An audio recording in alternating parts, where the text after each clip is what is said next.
Dan orang yang paling benar-benar menjadi borah Allah di muka dunia ni ialah Nabi Muhammad sallallahu alaihi wasallam.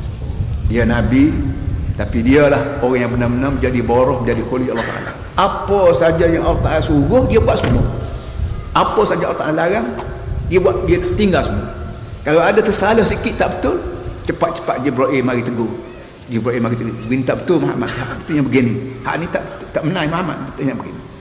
Jadi bila Nabi kita meninggal dunia sallallahu alaihi wasallam, maka dia telah tinggal satu peraturan hidup yang kita panggil agama, benar-benar betul.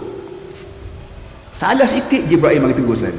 Tak kena sikit Jibril mari tegur selalu. Maka Nabi mati tu mati yang keadaan bersih. Dan Tuhan sebut al-yauma akmaltu lakum dinakum wa atmamtu alaikum ni'mati wa raditu lakum al-islam madinah. Mengikut alim ulamanya bahawa ayat ni ayat terakhir turun dari langit, bahawa Muhammad mulai hari ini agama kamu aku telah sempurnakan.